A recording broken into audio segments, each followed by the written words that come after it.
Media लोगो नोंथांमोन गासैखौबो बे बेलासि समावहाय खुलुमनायखौ बावहरग्रोनाय जाबाय। लोगोसे बे मीडियानि गासै नायगिरि बिथांमोनखौबो खुलुमहरग्रोनाय जायो। दा दिनैहाय जों बेखौनो दिनै बे खौरां मेल लानायनि गुबै थांखियानो जाहैबाय जों बे जालांनाय जाथायनि सायाव खेंफोरथि होनो लादों। दा जोंनि सायाव ओरैबायदि नारसिनदों माने सार्भिस प्रभाइडार माखासे 2 नाम्बार खामानियाव लोब्बा दं होननानै जोंखौ जेब्लायबो पलिटिकेल एंगेलजों नोजोर होनानै जोंखौ नाख्रेबबाय थादों। दा बिनि बेलायावनो आं बुंगोन दिनै बनसु आरो आतसु जाय बिथांमोनहा दिनै जोंनि सायाव नंखायै सोरनिबा दंफां सिखावनि खोथा लानानैहाय जोंखौहाय सोरबा हाइ कमान्डसिम दिनै सेन्ट्रेलसिम बा स्टेट गभर्नमेन्टसिम बा जोंनि दिनै जाय CM प्रमद बर' बिथांनिसिमबो बिथांमोना मेम'रेन्डाम गारदों जे सार्भिस प्रभाइडारा बेफोर गासै 2 नाम्बार खामानियाव लोब्बा दं होननानै बेफोरनि सायाव आं खेंफोरथि होनो सानदों। सार्भिस प्रभाइडार हिसाबै दिनै जों एक्स NDFB निफ्राय फैनाय दा जोङो बिटिआर एकर्डनि उनाव बिटिआर एकर्डनि दफा बायदियै एक्स NDFBफ्रा गाव सुंथा मोनफिननांगौनि थाखाय जे फेरेंगा बिथाङा जोंखौहाय दिनै सार्भिस प्रभाइडार मोनसे दंफां होबथानायाव हेफाजाब होनो थाखाय फरेस्ट डिपार्टमेन्टजों बेयावहाय जोंखौहाय इनभल्भ खालामनानै दोनदों। दा बिनि बेलायाव ओरैबायदि नोजोर होयो मानसिफोरा जोंखौ जे जोंसो गाज्रि मावदों, खिन्थु जोंनिफ्राय बेयाव खुनु इनभल्भ गैया। सार्भिस प्रभाइडार हिसाबै जोङो दिनै एक्स NDFB जोङो दिनै दानसेयाव 8,000 दरमाहा लानानै जों दिनै गावखौ फोथांनानै दङ। दा बेखौ जुदि मेगन सानानै जोंखौहाय बेन खालामनो बा जोंनि सायाव गाज्रि नोजोर होनाया बेयो जोबोद अयनाय। बेनिखायनो दिनै बनसु बर' माहारियारि फरायसा आफाद आरो आतसु ट्राइबेल फरायसा आफाद बिथांमोना गोथौयै सिन्था खालामनाया मोजां NDFBनि सायाव। जोङो दिनै NDFB हिसाबै नोरजियानि समान।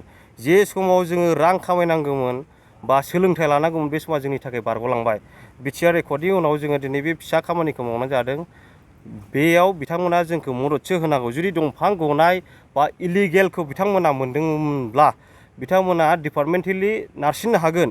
बेयावहाय सोरबा फेरेंगाया सोनाय बा UPPLआ सोनाय होननानै सार्भिस प्रभाइडारनि सायावल' नारसिननाया बेयो बिराद गोरोन्थि होननानै जोंनिफ्राय जों सानो आरो। दा जोंखौ मेगन सानाय मानि बारग' NDFBखौ मेगन सानाय। बारग' NDFB होनोब्ला गोबाव बोसोर NDFB हिसाबै हारिखौ सिबिबोदों, हारि रैखाथिनि खामानि मावबोदों। दा बिथांमोना बे बाथ्राफोरखौ दिनै साननैसोआवनो पलिटिकेलि नोजोरजों नायनानै बावलांनो सानबाय नामा? बियो गोरोन्थि।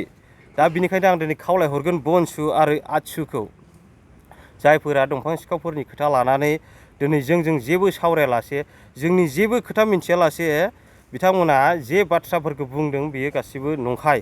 बेनिखायनो बिथांमोना जाय मेम'रेन्डाम होदों बिथांमोना बोखांनानै लाफिननांगौ आरो जोंनि इयुनखौ बिथांमोना साननांगोन। दिनै एक्स NDFB हिसाबै जों नोरजियानि समान। जोङो हाजो थाबायनानै सोरबाबा गुलि गावजानानै जों दिनै देहाफ्रा थिग नङा। बिनिखायनो जोंनि बे फिसा खामानि मावना जानायाव बिथांमोना मेगन सायिया मोजां आरोखि।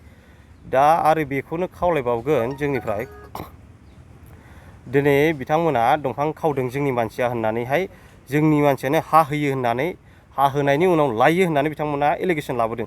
बे कमप्लिटलि नंखाय। मानो होनोबा जाथाया जानायनि सानसे सिगां दंफां सिखावफोरनिफ्राय 2 गारि हमनो मोनदों।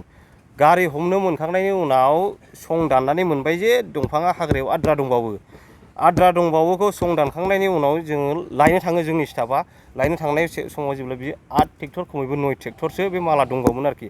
बेखौ लानानै फैबाय थानाय समावनो बिथांमोना गावसोर दंफांखौ मोनलाङाखिसै नालाय बिनि एगेन्स्टआव नंखाय मिडिया लिंहरनानै बिथांमोना जोंखौ नंखाय बांसावदों। बे नंखाय। बेखौ जों हायाखै, बिथांमोनानो हादों। दंफां सिखावफ्रानो दंफां सिखावफोर हानाय बै दंफां आरोखि बेखौसो जोङो लायनो थांदों। लानानै जोङो रेन्जआव लाबोदों। मानो होनोबा बे गोग्लैसोनानै थाखाबाय। जुदिसे जों बेखौ लायाब्ला खरसा खालामनानै एसेब्लाबो जुदि जों लायाबा बिथांमोनानो बे दंफांखौ खावखागोन निस्सय। बिनि थाखाय जोङो बे दंफांखौ लायनाय जादों आरोखि। दा बेनो आरोखि जोंनि फोरमायनांगौआ। दिनै बिथांमोना नोंथांमोनखौहाय मोनसे मा होननांगौ बेखौ लाजि फोनांनाय स्टाइल खालामबाय जेनेबा नोंथांमोनखौ दंफां खावदों होननानै। जायफ्रा बुंदों बिथांमोनखौ मा सोंखारिनो सानो? दा बिथांमोनखौ बेखौनो बुंगोन बै समाव BPF सरकार बा खाम्फा बरगयारि बिथांनि समावबो फरेस्ट डिपार्टमेन्टआव गोबां साख्रि सोलांदों नङा होमबा? दा बे समाव बिसिनि समावबो माखासे जानाङै जाथायफोरा जालांदों।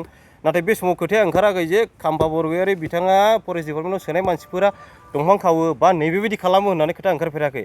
दा जोंबो साख्रिसो मावदों दिनै UPPL सरकार फैबाय BJPजों लोगो नांनानै फेरेंगा बिथाङा फरेस्ट डिपार्टमेन्टनि EM।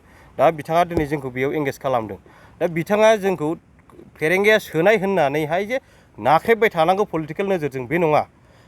इलिगेल नुदोंबा डिपार्टमेन्टआव डिपार्टमेन्टेलि बिथांमोना नाख्रेबनो हागोन।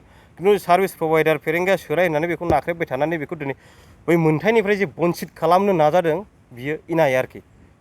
बे थासारिखौहाय मोजाङाव लाबोनो थाखाय सोरखारखौ मा खावलायगोन नोंथाङा? थासारिखौ दिनै जोङो सिगां समफोराव 100आव 90% दंफां सिखावा सोलियोमोन। दिनै सार्भिस प्रभाइडारा फरेस्ट डिपार्टमेन्टजों इनभल्भ जानायनि उनावहाय खमैबो नोङो 100आवहाय 90% बा 80% दंफां सिखावा खमायदों।